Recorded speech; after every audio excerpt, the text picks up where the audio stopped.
chef de Félix chef de Baboye Baso bakanga motema turo ezaya ide bokita bomata ba prière na bino na ba incantation na bino bosalaki ekei na maye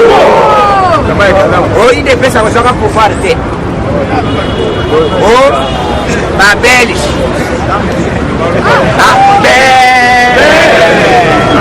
belge baloba belge baloba babelge bapiwa omoni po baloba baza mabe baloba bakotikala koza pouvoir oyo ezali likambo ya baloba te oyo ezali congolais ya makila ide pesa viva congolais authentique objectif ezalaki ke tochange Congo toluka alternance en RDC Kabila asala nini me Kabila akei yo madidi Martin ozoluka chose grave Keita amemeli biso danse alobi te soki nakei na poto nakoyela bino eloko moko nakoyela bino changement ngo danse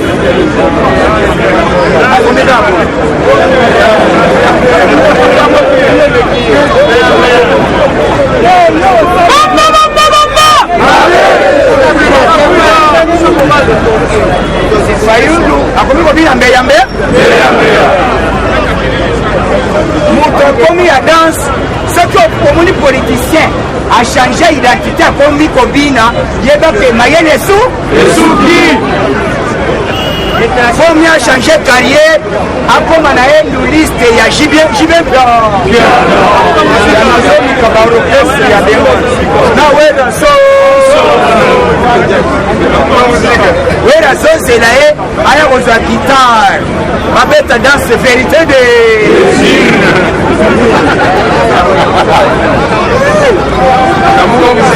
ide pesa viva epuis bapesi kombo ya orchestre lamuka musique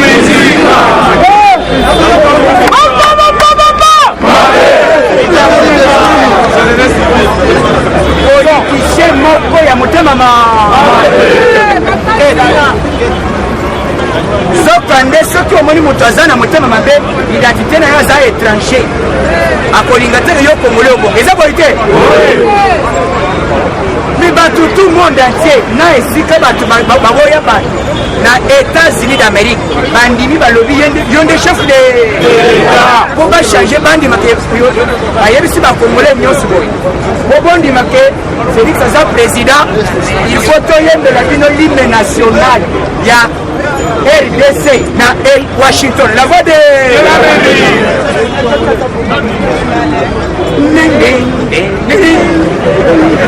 Dina pesa viva bazobete na orchestre ya sika babiloko na bino ya monyato te na besima moko ya kitoko drogue apesi worde ya lobinya te bortoleka epuis esuki wana te bayebisi ete soki tosilisi tokobeta 21 kano ande bapesa avertissement na BBC bapesa avertissement idepesa viva bazangaka te infiltration ebanda kala bayaka ye ata ndeni na oyo basi bayebinga puisque alinga emonana te ndeyamona agistre bino aza bato yalamo olimbisa biso kokende kosala parti na bino epuis la moker muzika ekufi ambe tokokoma wana boyokaka ekufi ndeni oyebi ezali na bapays moko oyo bazalaka jaloux na basouveraineté lokola États-Unis te avant américain andima yo il faut amona yo capacité na yo na qualité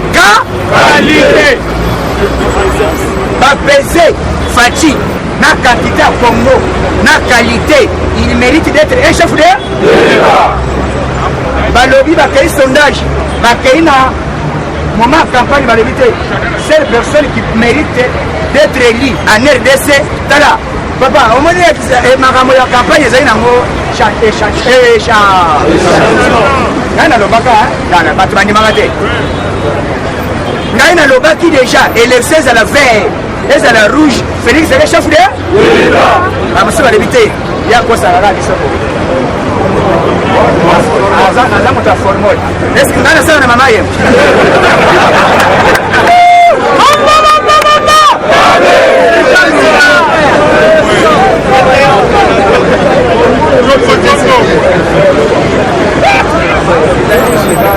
il est blessé vivant. Oh, nalobaka slogan que na mboka oyo Nzambe asalobi que il faut y déplacer son pouvoir pour récompenser les combattants de l'idée. Maya mis totangisa tangu lidera kufi nani alela te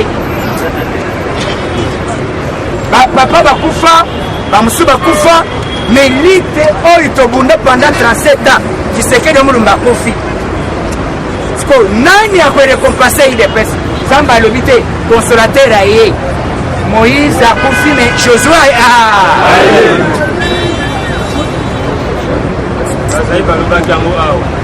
bazali bayefa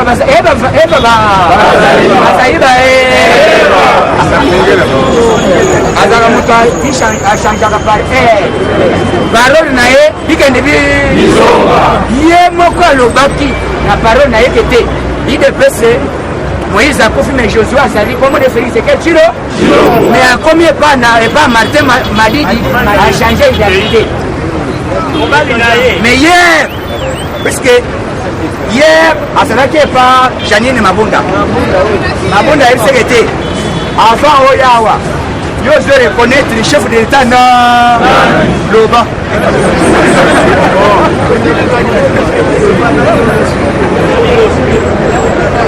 idepese viva ntango akoti na biro ya Janine Mabunda akuti foto ya gayard ya chef de ban Janine ayebise boye avant tosolola yo reconnaître nani chef de l'état kaka yo loba kombo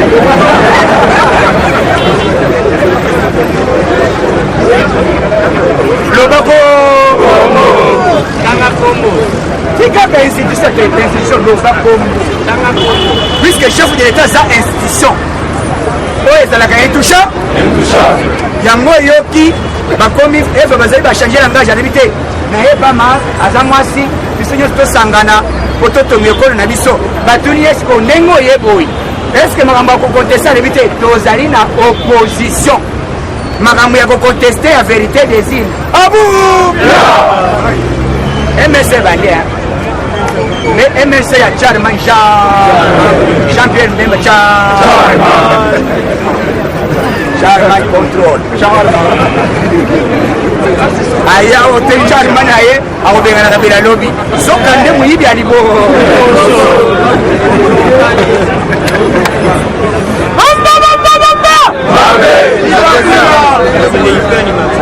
aye o Mbemba sobengana ete manduke ye papa 2006 manduke ezalaka te pourquoi asala yango te kabila alakisi kaka te mwa eloko ezalisi ayetepesanga nakende na ngai kabila azwi afundi lisusu na baminere te auti kozwa chèque blanche ya mbongo ebele baminere balebi te masta yo yakaka na Portugal ovanda mboka bakoko na yo akoma boy vanda na mesente yoto umugama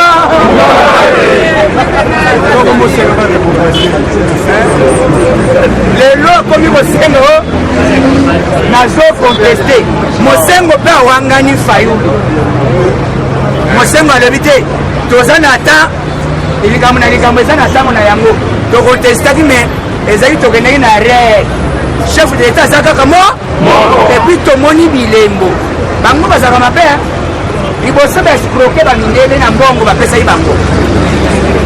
balebi te masa me tosali ko propre esimbi te mon espoir évité aux jeunes ça évité papa batolo bac mais le vérité il se fait regarder Mosem Moazi Pereso la vérité de Ménard à batailler au moins déclaration nyonso comme ni moto aza na raison te mazo te mais le quoi na keba cela veut dire la zone va défendre mbo yango mone salam mais nzamba sungi biso aujourd'hui facha zaliwana c'est bientôt puisque d'ici là week-end oyo tokoki kolala na esengo moko ya ndenge ya libo il faut ba nommer premier ministre d'ici dimanche okoyoka ke président atamboli ma ava atambola awa bokoyoka nini et puis débat ezalaki na baministère ya souveraineté débat nde yango wana débat ezalaki ministère ya souveraineté o faci tokabola faci alobi tokabola nana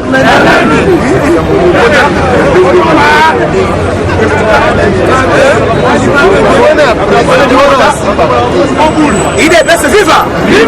nde débat ezalaki mais évolué puisque biso tosololaka combo makambo mosusu okoyoka déjà na buto awo bakozala mais d'ici soki nzambe asungi biso puisque président aza na posa na biso ya baprésident na groupe ya bato tosolola na ye topesa éclaircissement ya makambo ezoleka awa c'est dans quelques heures avant voyager il faut boyoka nini on nous a appelé quelques heures tokoki kokende c'est pourquoi congolais nyonso ozolinga kotroubler peuple congolais alakelema mabe ande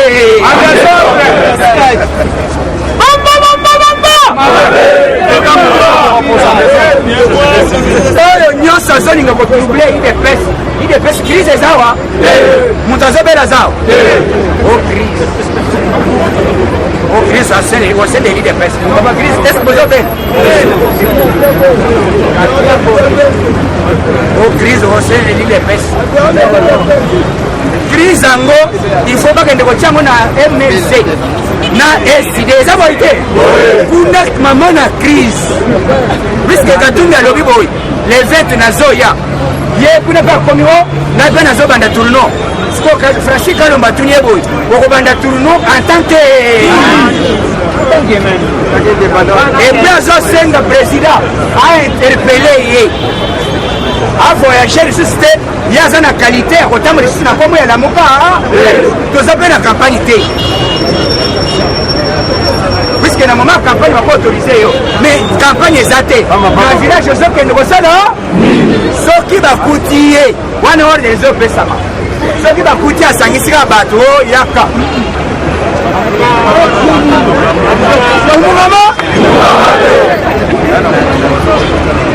Steve Kifwata comprendre que te Katumbi abeti bango bord lelo ekomi débat ya porte-parole ya opposition mais oppose poste à poste après porte-parole ya opposition il faut la majorité na so parti déjà majoritaire ensemble ya Moïse Katumbi alobi te master na bongola boro ekoma parti politique na bongola yango ekoma parti politique batuni chambre te wana alobi te ekufeli te tondimi na biso kuna ezali ke puisque MLC baza na badepute moke moto aza capable porte-parole aza na fonction lokola ministre d'état azali na fonction ndenge moko na ministre d'état akobanda kozwa salaire à chaque fin du mois bile basi viva Katumbi atali nyonso alobi te master nalongwe bord ya lamoka nazo reconnaître Félix Tshisekedi chef de batuni ye sikoyo yo vérité des alobi te botuna fayulu ye moko makambo ya vérité des nayebi yango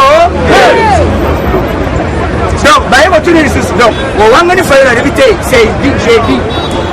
makambo ya vérité des ignes nayebi yango te dès lors moto akei déjà la cour constitutionnelle automatiquement cour akati masolo abu ambongo avant-hier ambongo batuni ye yo olobaki ozoconteste ambongo alobi te master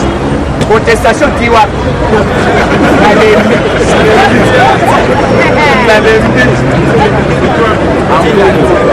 alobi nalembi po mokumba ya vérité de natikeli carton ngo madi dizo carton ya vérité de mais nazotuna fayulu vérité des îles ozotuna ngo na ide est-ce qu'il est best dans la vérité des îles now ya topesa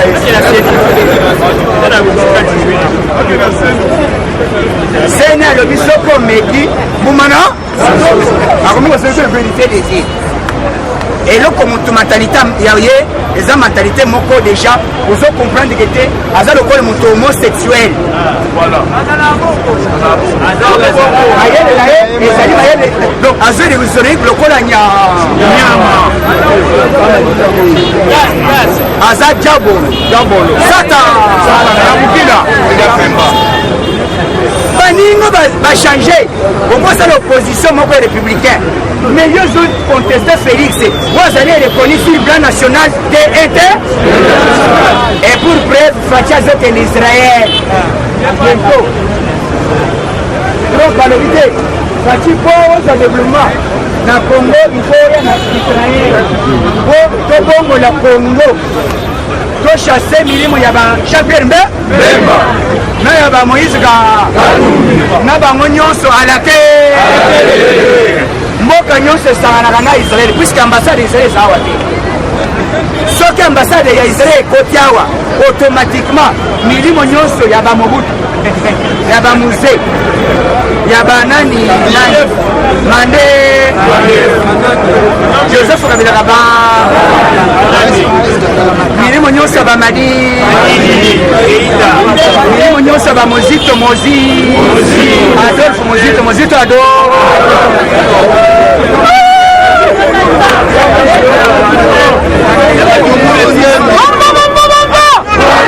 milimo nyonso ya badolphe mozito ado milimo nyonso ya bandembi ya matongo ile basi viva ekende bisika bika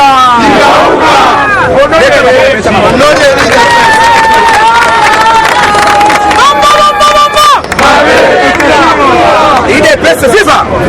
donc congolais ayebaki te ke IDPS problème ya changement yango babandeli bakoteli biso bamoni bakoteli bayebi déjà ke bientôt Congo ezobo yango babandi kotrouble au sein de IDPS ya crise parce que crise ezawa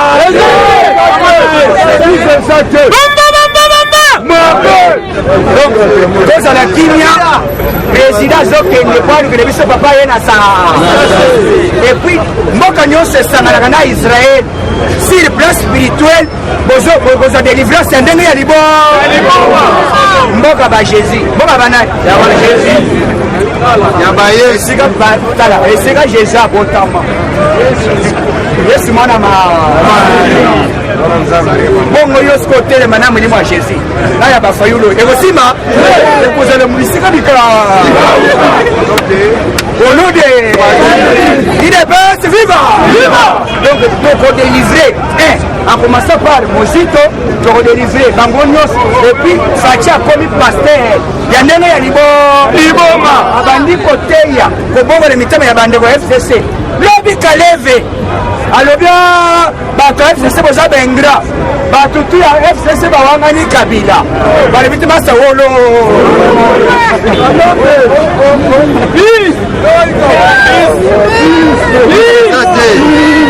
nakatoleka kaleva leni alobi o lenini merci Eshima, votre magazine qui bat au rythme de l'actualité. Une réponse à vos besoins en information, un éclairage dans divers domaines. Impartial, documenté, instructif. Eshima au cœur de l'info. Retrouvez la nouvelle édition. Exclusivité.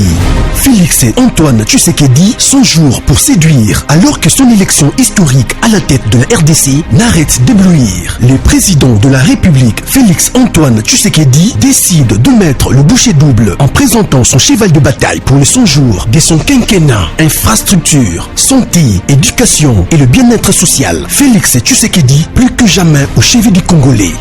Analyse, Félix Tshisekedi, mieux qu'un équilibriste et rassembleur politique. Luc Gérard Niafé, l'investisseur de renom qui a tout laissé pour servir la nation. Néhémie Milania, l'homme, le mythe, l'immutabilité.